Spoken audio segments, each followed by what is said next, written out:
We've got Matt Rose with the folks over at Lubbock Power and Light joining us, LP&L, with an announcement this week, Matt, that it looks like rates are going to be going down for this summer. Yes, sir. Yeah, we reminded folks this week that starting on June 1st, we would be lowering our rates for the entire summer season.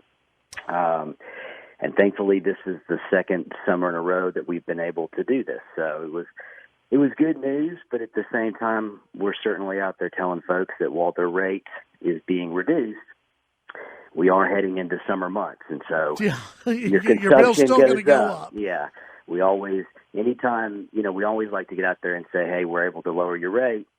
But inevitably, we do have people that come back and say, well, then how come my July bill was higher than my April bill? So certainly we want people to still be energy efficient, but if this helps, I think that's really good news. What is the? I guess what's the reason why you are able to lower the rates? So there's I've talked about it in the past, but there's two parts of our rate.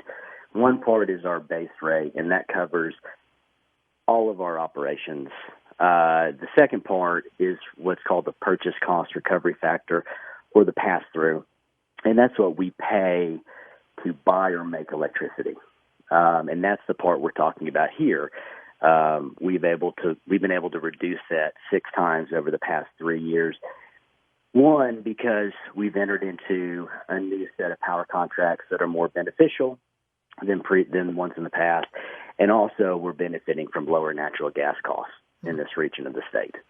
So you've seen other providers adjusting their rates because natural gas remains low. But we always budget conservatively so that, if natural gas doesn't rise, we're able to pass those savings back to customers in the summer months. Visiting with Matt Rose from LP&L. Matt, how's the transition been from the old metering system to smart meters? Is that something that's still going on, or have y'all completed that project? We're really at a point now that we can call that project substantially complete. We still have some meters that we're switching out. There are some kind of larger commercial customers that we're handling right now. But for your average residential customer out there, we've really switched out all of those electric meters. The water department is also switching out their meters to advanced meters. And they were trailing a little bit behind because they started a little bit after us, but they've really caught back up now, and they're in the same position. So going into this summer, really all of our customers should now have the new advanced meters. And that will make it beneficial because, as I mentioned, going into summer, people always use more electricity or they use more water.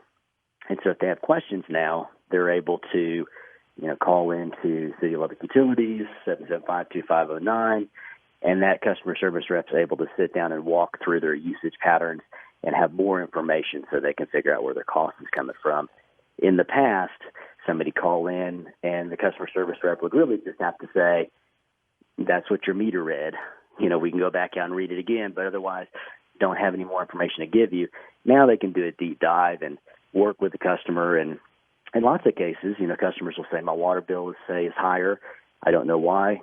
They can go through that interval data, and the customer realizes I've got a sprinkler, part of my sprinkler system that's running in the middle of the night I didn't realize. Things like that. They're able to drill down and say, all right, let me make that correction. So I think it's going to be beneficial this summer so that, we can work better with customers. Matt, and it probably is hard to measure just because with when we had the massive stay-at-home orders and everything else, it was a little bit cooler out. People weren't running the ACs 24/7 like they may be now. Are y'all able to tell if the businesses that are either shut down or the people who are staying home at more? Are y'all able to see a difference year to year in that?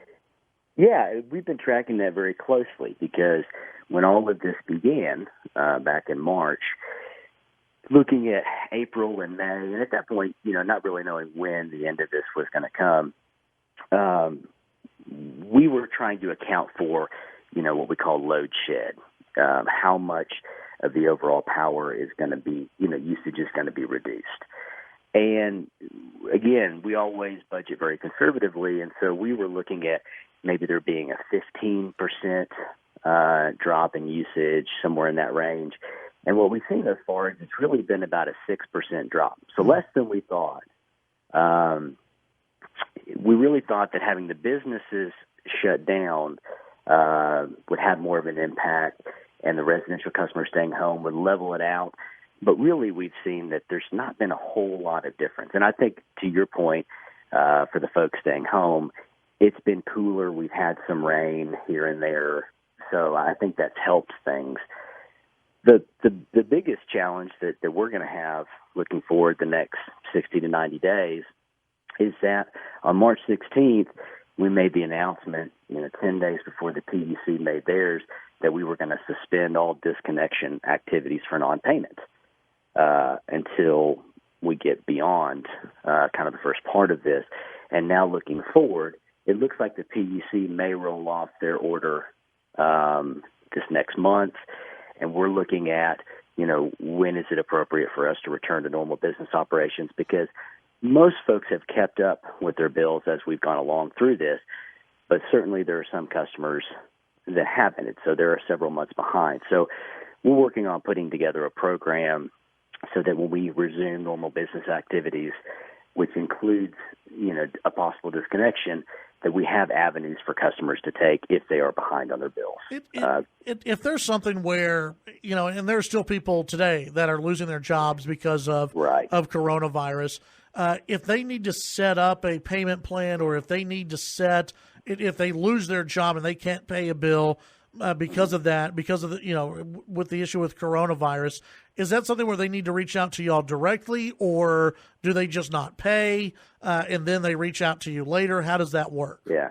No, please reach out to us now. Reach out to City of Lubbock Utilities. You can, like I said, you can call into the call center, which is 775-2509, or you can send an email to customerfirst@cityoflubbockutilities.com. Either way, you can also go onto the website. We have payment arrangements, payment extensions that we're doing right now. Like I say, we're looking at a program, looking to implement a program possibly this next month going forward that would give an extended leave time for people to catch up on their bills, possibly as much as 6 months. But we also have assistance agencies that we partner with, like Neighborhood House. And Neighborhood House has plenty of funds right now to help folks out. And so we partner with them. And so if you call in, we're probably going to direct you to Neighborhood House so that they can qualify you and get you funds to help you with your bill. Or you can call them directly. But their information, if you go to cityoflubbockutilities.com, there's a payment assistance tab. Click on that, and there's a whole host of them. But right now, Neighborhood House is the best place to go because they have their standard funds that they receive to help folks out, but they also have additional funding right now with, the CARES Act and some of these things that the city has received. So that's where we're directing people. But ultimately, call us before it really becomes an issue, because we can get you partnered up with these folks to help you, put you on an arrangement. We never want to see a customer just not contact us, get disconnected, and then call and say, what do I do? Because it does take a little bit of time to get you qualified with these assistance agencies, and we don't want anybody sitting out there without power or water for any length of time. Right. Visiting with Matt Rose with LP&L. Before I let you go, are we, a year away now from joining ERCOT? How's that process? We are. It's weird to think about it, but we're exactly a year away from switching over to the ERCOT grid. We got approvals to enter ERCOT in March of 2018, and then right after we got those approvals, we got started putting in all of our applications at the PUC in order to build, route and build the lines. And the final of those applications were approved at the first of this year. So we're out there now, constructing these lines. We've got to build about 140 miles of transmission lines extending out from the city to hook up to ERCOT.